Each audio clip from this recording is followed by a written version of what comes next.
Hey guys, on today's video I'm joined by Farty Mirror to talk you through Pack of Crooks. What? M, not F. Thanks. Pack of Coombs. Hey guys, I'm joined today by Marty Mirror from Mirrorfire Games, one of the co-designers of Pack of Crooks, and we're going to do a gameplay video. Before we do, Marty, do you want to tell us a bit about the game? So Pack of Crooks is a semi-co-op deck builder negotiation game. You're going on a bunch of heists and collecting loot as you defeat security, and you're essentially breaking into a main vault, and the kicker is you are going to negotiate each security who gets what. So loot wise, it's going to be a fight till the end. Excellent. Alright, we'll turn the camera down, we'll get started. Before we start, I'd like to point out that the copy we're playing today is just a prototype. Some of the artwork and mechanics may change between now and when the game's launched, but these changes will most likely be minor things such as the monetary value up in the corner of this card increasing in size, or the wording on specific cards becoming clearer. Pack of Crooks is a mix of deck building, social deduction and bluffing for 3 to 8 players. In each game, players are crooks working with the other players to complete jobs and grab that sweet, sweet loot. While you are working with each other, the winner of the game is the person with the most loot at the end, so it's only cooperative up to a point. Before we get into how to play, let's run through the setup. First thing players do is they must choose their character.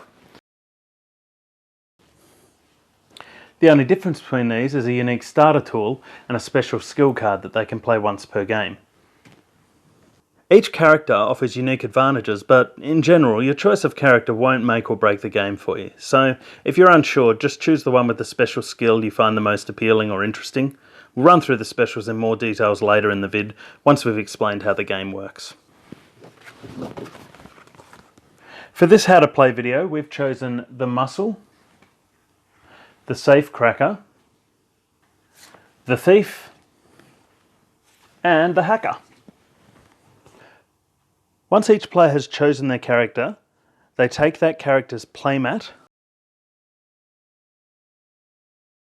a starter set of 8 cards, their character card, and 5 loot tokens, which is the equivalent of $5,000.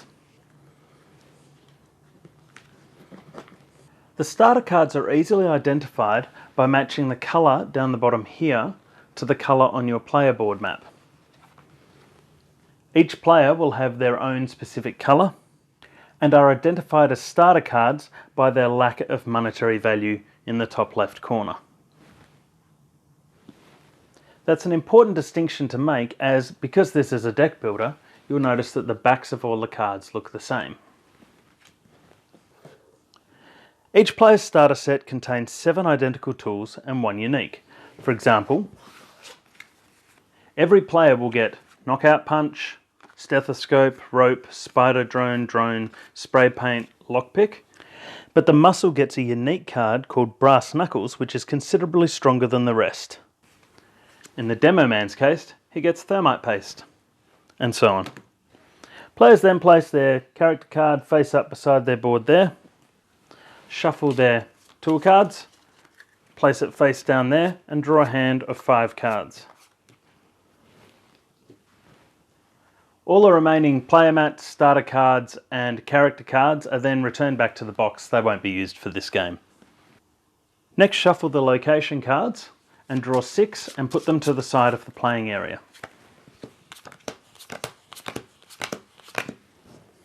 The remaining location cards are also returned to the box. Then, to the side of the table, create a space for the tool cards, the wild cards, the Security 1 cards, and the Security 2 cards. Ensure each pile is shuffled and, along with the loot and alarm tokens, is placed to the side within easy reach of all players. The last thing you must do is choose a starting player. According to the rules, the player who most recently committed a crime goes first. However, since I'm recording this and it may be used as evidence in a court of law, I'm just going to roll a d4. 1, 2, 3, 4. The Muscle goes first.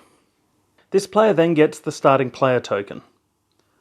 This prototype didn't come with a starter token, so for our example, we're just going to use the d4, which I can't pick up. And now we're ready to play.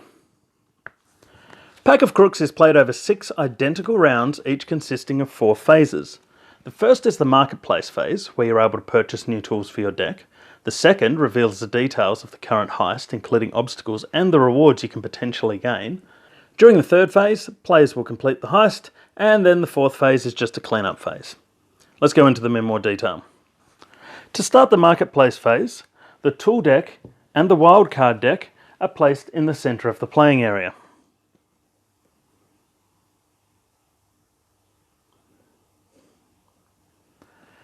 Then draw 5 cards and place them alongside the tool deck. Beginning with the starting player and proceeding clockwise, players may take up to one of 4 actions. The first is that they can purchase a card for the value shown here, so $2,000 for this taser. The second is they can pay $3,000 and take the top tool card from this deck. The third is they can purchase a wild card for $1,000 or 1 loot token. And the fourth thing they can do is pass. When purchasing a tool card, it is placed face up in the player's discard pile and immediately refreshed with another card. In this case, the exact same card. While this means it's not available for use in the immediate heist, it will most likely become available later when it's shuffled into your draw deck, but I'll get into that later. This is also true when you pay $3,000 and take a tool card from the top of the deck. That too is placed face up in your discard pile. Hey. Interference. It's important to note that at the end of the game, your score is calculated by the value of all your tools and the money you have collected. So there's no big disadvantage to buying tools. In fact, it's actually a great way to strengthen your deck for the heists ahead. When purchasing a wild card, the player may look at it and then keep its contents secret. These are often very powerful cards which can greatly affect the outcome of a heist and potentially your relationship with your friends as well. They're not part of your tool set and can be placed on the table near your character card for use at any time. As these cards are so powerful, you are only allowed to purchase 1 wild card per marketplace phase. The last action a player can do is to pass. Once all players have passed, the phase ends and the marketplace is cleared. All the remaining tool cards are placed on a communal discard pile. If you pass and then your turn comes around again, you can still participate in the phase. The phase only ends when all players have passed. The next phase is where players will learn about what this round's heist is going to be. First, draw the first location card and place it to the left of the play area. This contains the special details for this round, which we'll cover shortly. Next, we place security cards to the right of the location card. There are 2 types of security card, Security 1 and Security 2, and the number of each is determined by the number of players. In a 3 or 4 player game, the number of security cards placed is equal to the number of players. However, one of those cards will be a Security 2 card. In a 5 or 6 player game, again, the number of cards equals the number of players, but 2 of those cards will be Tier 2. And in a 7 or 8 player game, it's a set value with 3 Tier 1 cards and 3 Tier 2 cards. As we're playing a 4 player game, that means we've put out 4 cards in total, one of which is a Tier 2. Security 1 cards are placed face up, while Security 2 cards are placed face down. For each visible security card, we place loot tokens on the card equal to what is shown above here. We don't put loot tokens on the Security 2 cards as we don't yet know what they're worth. So in our example, the floor sensors are worth 1 token, the vault is worth 4,000, and the oscillating camera is worth 2. At the end of the row, we place the final vault card. And in the final vault, we'll be placing loot equal to the number of players multiplied by the value of the location. This location has a value of $2,000. So therefore, we'll be putting 8,000 loot in the vault. Now all the cards are out, you can see the logical progression of the heist. We're going to the mansion, we'll overcome these security measures to get to the vault while grabbing loot on the way. Which of course brings us to Phase 3, Profit. The goal of each heist is to move past each security card, collecting the loot from that card, and then make it to the vault. But how does it work? Well, I'm glad you asked.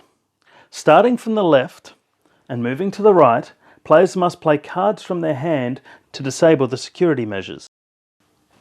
To do this, they play tool cards equal to or greater than the security value shown here. There are 4 types of security, as depicted by these icons here, which match up with the cards and the card colours. And depending on what's in a player's hand, certain tools will only work against certain types of security measures. But here's where Pack of Crooks really comes into its own. Hey.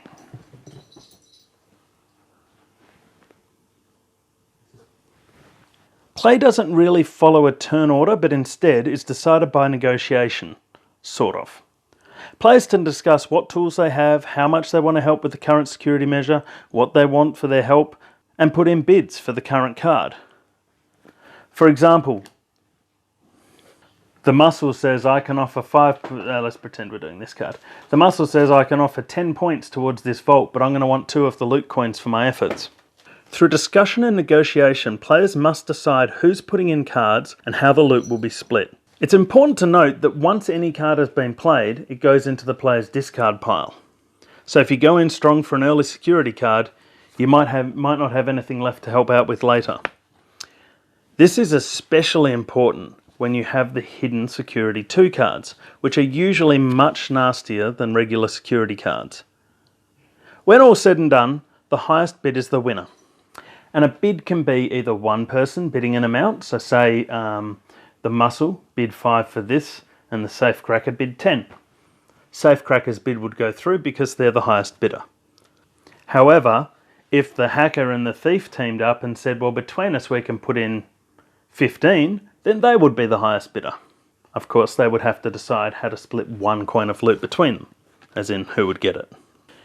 If 2 bids are of equal value, then whoever currently holds the first player token determines who wins the bid.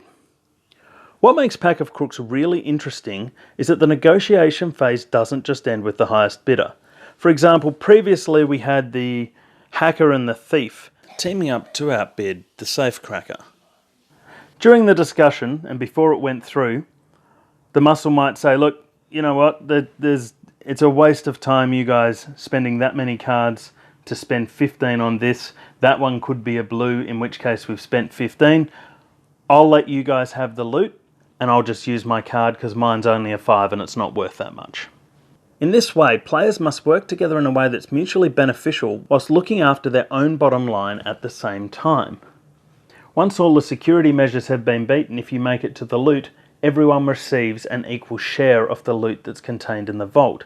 So it's in your best interest to get there and maybe sacrifice a 1 or a 2 along the way. Further to this, there are no bars held when it comes to the negotiation.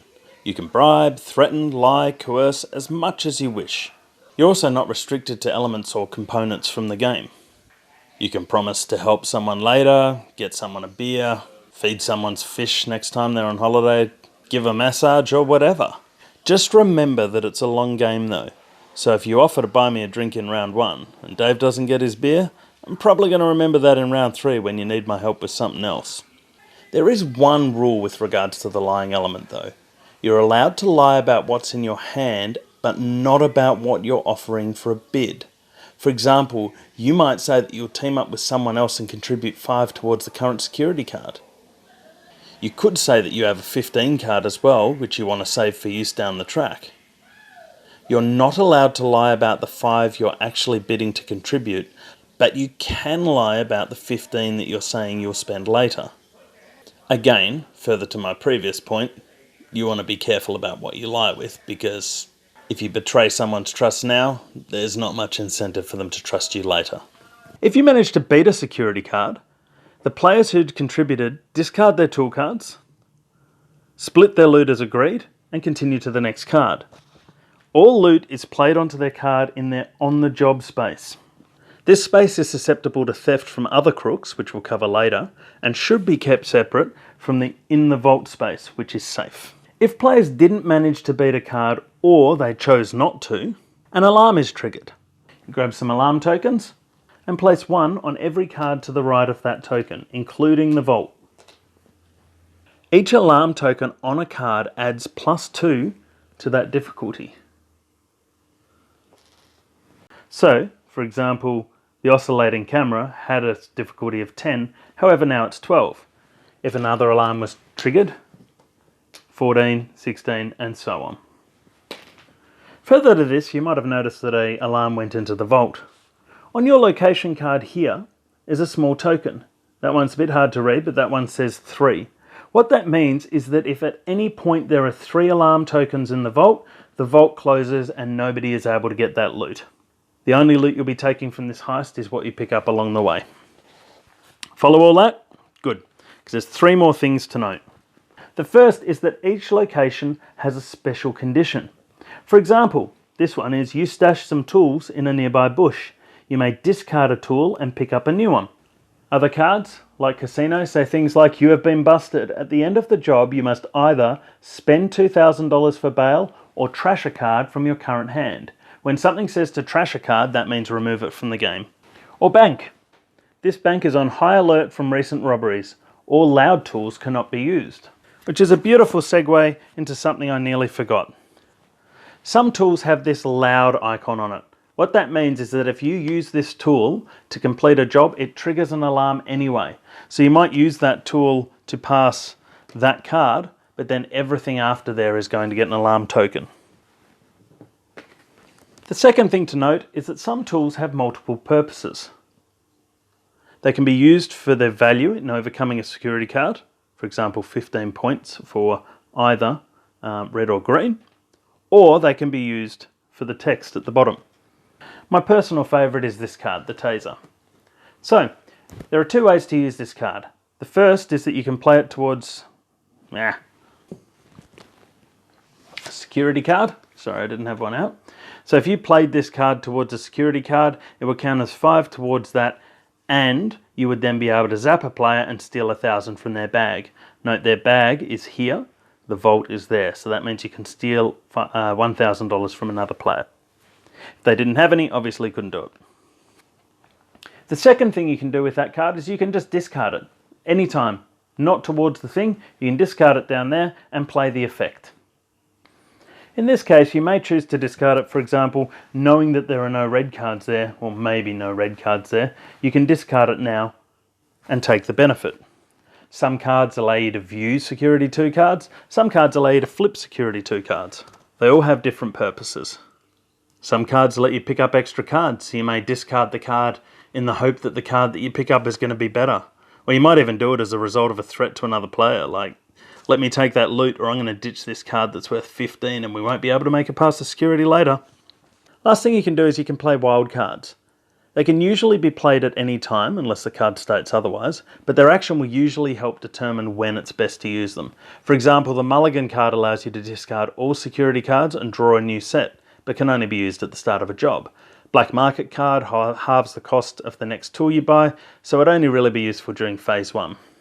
Colour swap, or you didn't say the magic word, would only be useful during a heist, and could be used during negotiation to screw over your fellow crooks. Also, don't forget that each character has their own unique wild card, some of which can also be played at specific times. Regardless of which wild card or cards are used, it also pays to remember that they're one-shots. So once you've used that card, you won't get it back. The tool cards, special actions, wild cards, and live negotiation make this phase really dynamic and variable. You need to bluff well, negotiate well, and know the pressure points of the other players to ensure you get the lion's share of the loot but aren't ostracised for your efforts. The final phase is the cleanup phase. Discard any cards from your hand and draw back up to 5 again. In the case that you don't have enough cards to draw back up, these cards are shuffled and then you draw the remainder. Pretend I shuffled them. Then you move all your on-the-job loot over to your in-the-vault phase and you're done.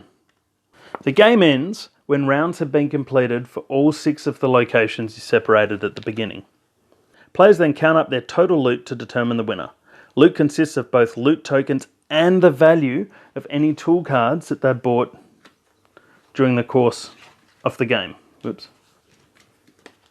Up there. If there's a tie, then the player with the most loot tokens is a winner. If there's still a tie, devs told me that never happens and stop breaking the game.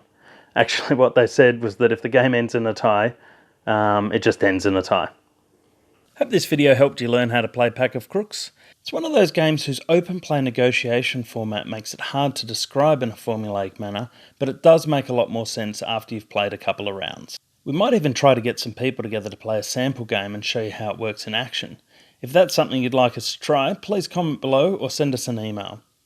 If you've got any other questions about Pack of Crooks, please feel free to shoot them through to either us, contact@herebegames.com.au, or Mirrorfire Games, who are most easily found on Facebook at, obviously, facebook.com/Pack of Crooks. Thanks so much for watching. Bye.